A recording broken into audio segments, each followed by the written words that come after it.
Chez La Fontaine, comme chez son inspirateur Ésope, l'univers est peuplé d'animaux qui réfléchissent et qui parlent. Il y a les animaux qui flattent, comme le corbeau, la grenouille est vaniteuse, les moutons suivent, les goupilles sont mues par une ruse cynique, la cigale est dispendieuse, la fourmi parcimonieuse, le bœuf est sage et le cheval est prétentieux. Pour attirer notre attention sur les vertus de la patience et de la longue vue contre les préjugés, une fable fabuleuse de La Fontaine nous enseigne l'art nécessaire de considérer le temps. Cette fable, c'est celle du lion et du rat. Vous vous souvenez? Il y a un lion, roi des animaux, métaphore du pouvoir, de l'autorité, de la force absolue. Il y a un lion et puis il y a un minuscule rat qu'épargne le lion. Est-ce par calcul que le lion épargne le rat? La chose n'est pas dite, en tous les cas, La Fontaine ne nous le dit pas, sauf qu'il suggère qu'un lion, par principe, n'a que faire d'un raton, que dès lors un lion et un rat ne sauraient jouer dans la même cour, qui est naturellement, pour le lion, la cour des grands.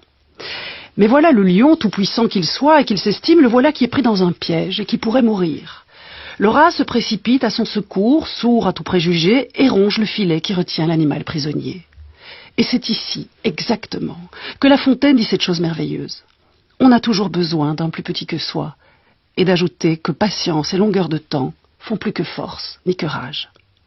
C'est comme s'il nous rappelait La Fontaine que le petit et le grand n'existaient que l'un par l'autre, que leur salut réside dans leur complémentaire coexistence et qu'aussi il était sage de toujours porter son regard au loin, d'anticiper et d'être juste, et juste capable d'attendre, et peu importe la longueur du temps.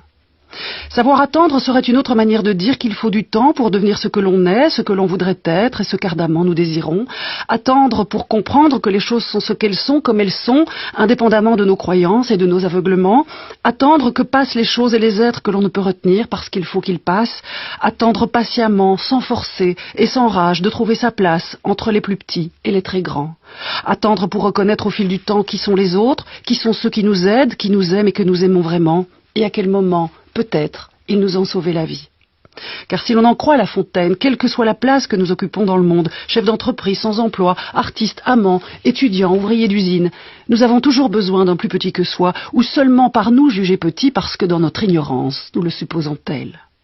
Mais qui est petit? Et par rapport à qui? Et selon quel étalon? C'est vrai, au fond, au-delà de leur apparence, qu'est-ce qu'être véritablement grand? Qui est le lion? Et à quoi pense le rat? Et vous? Qu'en pensez-vous?